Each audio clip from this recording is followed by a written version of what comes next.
Bismillahirrahmanirrahim. Assalamualaikum warahmatullahi wabarakatuh.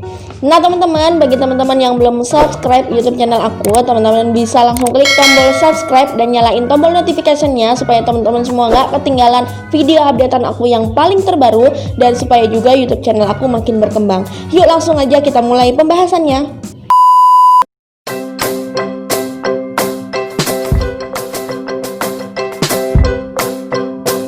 Nah teman-teman, bagi teman-teman yang belum ke pembahasan berhitung angka, teman-teman bisa langsung klik ini, nanti aku tampilin di atas sini ya, di atas sini, dan juga yang seperti ini thumbnailnya. Jadi teman-teman bisa langsung diklik dan juga nanti aku kasih linknya di description box. Jadi buat teman-teman yang belum menuju ke berhitung angka, teman-teman bisa langsung menuju ke berhitung angka. Nah kali ini aku bakalan ngejelasin tentang berhitung soal, yang mana juga pasti teman-teman udah belajar pada saat teman-teman duduk di bangku SD sederajat.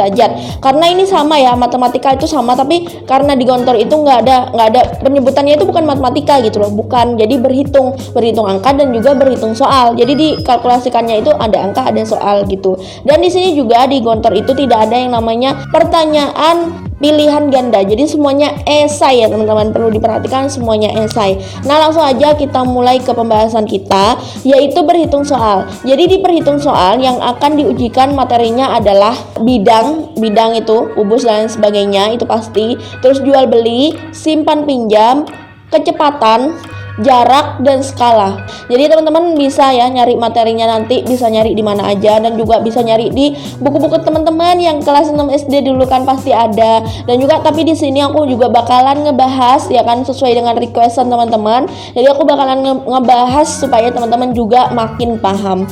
Nah, teman-teman pokoknya jangan di-skip, langsung aja kita mulai ke pembahasannya. Pembahasan yang pertama adalah kita menuju ke jual beli. Nah, jual beli itu harga beli ya kan. Jadi kita itu menghitung harga beli, harga jual, untung ataupun rugi. Nah, langsung aja kita menuju ke contoh soal dan juga cara mengerjakannya ya, biar teman-teman bisa langsung tahu pengaplikasiannya dan juga cara menjawabnya. Nah, misalkan di sini ada contoh soal ya kan, aku kasih contoh soal.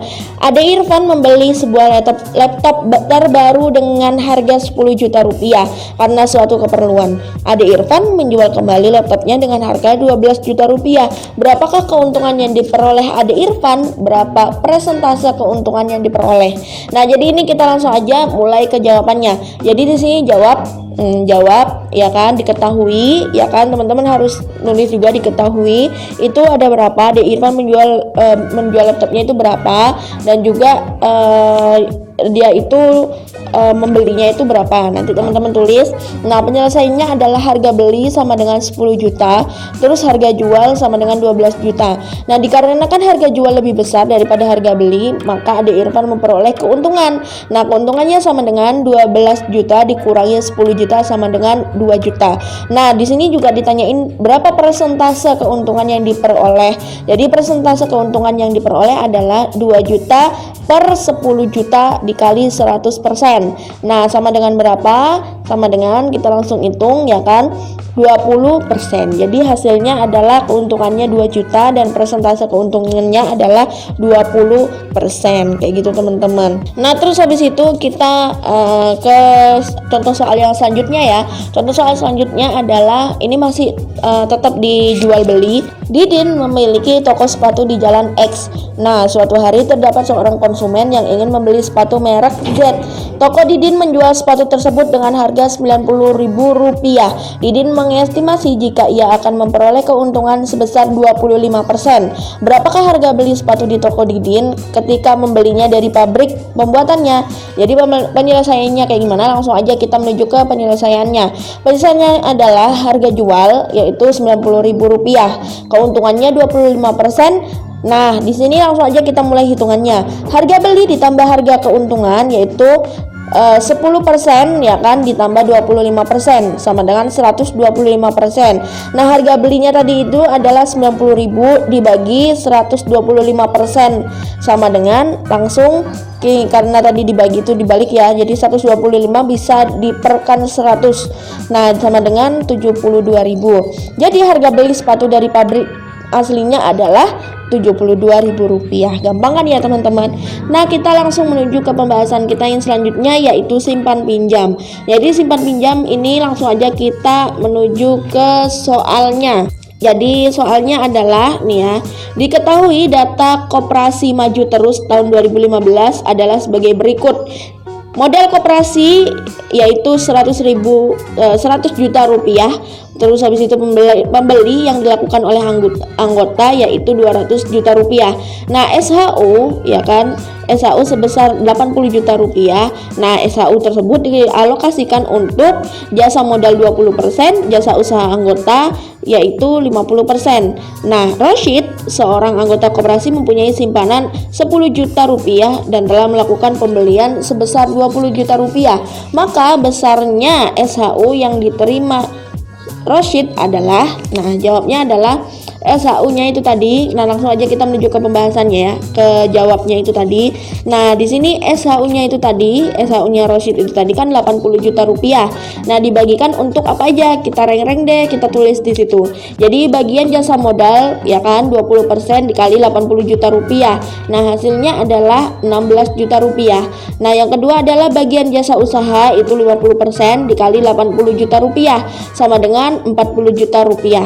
Nah, jadi itu tadi 16 juta ditambah 40 juta rupiah jadinya adalah 56 juta rupiah. Nah, terus habis itu bagian SHU-nya Roshid. Jadi yang pertama yaitu jasa modal. Nah, jasa modal yaitu modal atau simpanannya Roshid sebagai SHU atau SHU, bagian SHU atau jasa modal. Jadi simpanannya Roshid dikali bagian SHU, jasa modalnya itu. Jadi modal koperasi sama dengan 10 juta rupiah dikali 16 juta rupiah sama dengan 1.600.000 rupiah, Rp 100 juta rupiah. Nah, terus jasa usaha ya kan pembeliannya itu tadi sama dengan pembelian oleh Roshid dikali bagian jasa usaha atau pembeli. Nah, jumlah pembeliannya itu adalah Rp 20 juta dikali 40 juta rupiah sama dengan 4 juta rupiah sama dengan 4 juta rupiah dikurangi 200 juta rupiah. Jadi SHU yang diterima oleh Roshid dari dua jasa tersebut adalah jasa modal dan juga ditambah jasa pembelian, yaitu 1.600.000 ditambah 4 juta sama dengan 5.600.000. Nah, langsung aja kita menuju ke pembahasan yang selanjutnya yaitu skala. Nah, skala di sini langsung aja kita memulai ke soal dan juga pembahasannya. Contohnya skala adalah ya kan, contohnya soalnya itu. Jadi sini ada aku kasih ya contohnya soal. Kota A dan kota B memiliki jarak 800 km pada peta. Jarak kedua kota tersebut adalah 16 cm. Berapa skala yang digunakan pada peta itu? Nah, di sini kita langsung melakukan penyelesaiannya. Nah, penyelesaiannya adalah diketahui jarak sebenarnya. Itu kan jarak sebenarnya itu tadi 800 km sama dengan kita dari kilometer kita ke sentimeter kan. Jadi 800 km kita sentimeter kan menjadi 80 juta sentimeter ya kan. Nah, itu jarak pada peta itu kan 16 cm. Nah, ditanyanya adalah skala. Nah, jadi langsung kita kasih ini, kita kasih apa ya bagannya, skala sama dengan jarak pada peta dibagi jarak sebenarnya sama dengan 16 cm dibagi 80 juta cm itu tadi. Nah, sama dengan 1 dibagi ya kan, ini jadi 80 juta itu dibagi 16, 1 dibagi, berarti hasilnya adalah 1/5 juta sama dengan 1/5 juta. Jadi skala yang digunakan pada peta adalah 1/5 juta itu tadi. Nah, kita menuju ke pembahasan kita yang selanjutnya, yaitu kecepatan. Jadi kita langsung menuju ke soal dan juga pembahasannya di kecepatan. Nah, langsung aja kita beri contoh soal. Yang pertama yaitu Fahas mengendarai mobilnya dari rumah ke kantor yang berjarak sekitar 25 km dengan waktu 2 jam di perjalanan. Nah, maka berapakah kecepatan rata-rata dari mobil Fahas tersebut? Nah, terus kita langsung jawab ya. Langsung kita jawab. Diketahui S itu kan jarak, jadi sama dengan 25 km. T adalah waktu sama dengan 2 jam. Nah, ditanya itu tadi apa yang ditanya? Kecepatan rata-rata. Kecepatan rata-rata itu juga disimbolkan V. Nah, terus cara menjawabnya adalah V sama dengan S per T. V sama dengan 25 km per 2 jam. V sama dengan 12,5 km per jam. Nah, jadi kecepatan rata-rata dari mobil Fahas adalah 12,5 km per jam itu tadi. Nah, terus kita langsung ke pembahasan berikutnya, yaitu kecepatan jarak, ya kan. Tadi kan kecepatan rata-rata, ya kan. Nah, sekarang yaitu kecepatan jarak. Jadi jarak. Nah, langsung aja kita menuju ke soal dan juga pembahasannya. Jadi contoh soalnya yaitu diketahui jarak X dan X ke Y adalah 33 km. Adik berangkat dari X pukul 9.00 dengan kecepatan per jam 6 km. Sedangkan kakak berangkat dari B pukul 09.00 dengan kecepatan per jam 5 km. Pukul berapakah kakak dan adik akan bertemu? Nah, ini juga banyak nih soal kayak gini biasanya di pertanyaan di Gontor itu, masuk ke Gontor. Jadi pembahasannya adalah kita menggunakan rumus untuk menghitung jarak, yaitu S sama dengan V dibagi T itu. Jadi jarak adik ditambah jarak kakak, jarak adik sama ditambah jarak kakak itu tadi 33 km, ya kan. X sama Y itu tadi 33 km.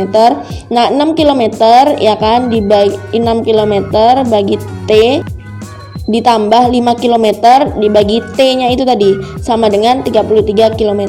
Nah, 11T sama dengan 33. Nah, T sama dengan 3 jam. Jadi jam mereka akan ketemu 00, tadi kan 0900 ya kan, 00 ditambah 3 jam. Jadi 3 jam kemudian 9, 10, 11, 12. Jadi mereka akan bertemu di jam 12.00. Itu jawabannya.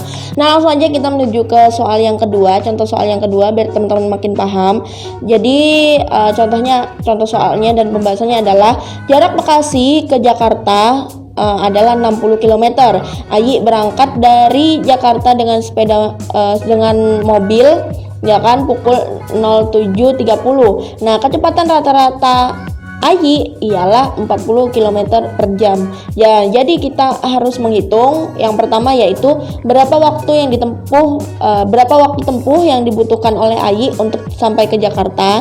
Nah, yang kedua yaitu pukul berapakah Ayi tiba di Jakarta. Nah, itu kan sesuai sama contoh soalnya ya. Jadi langsung aja kita jawab. Jadi kita menggunakan rumus menghitung waktu tempuh ialah T sama dengan S per V. Nah, atau jarak dibagi kecepatan sama dengan 60 km dibagi 40 km per jam. Nah, sama dengan 1,5 jam. Nah, jadi Ayi memerlukan waktu untuk menempuh jarak Bekasi ke Jakarta adalah 1,5 jam atau 1 jam 30 menit.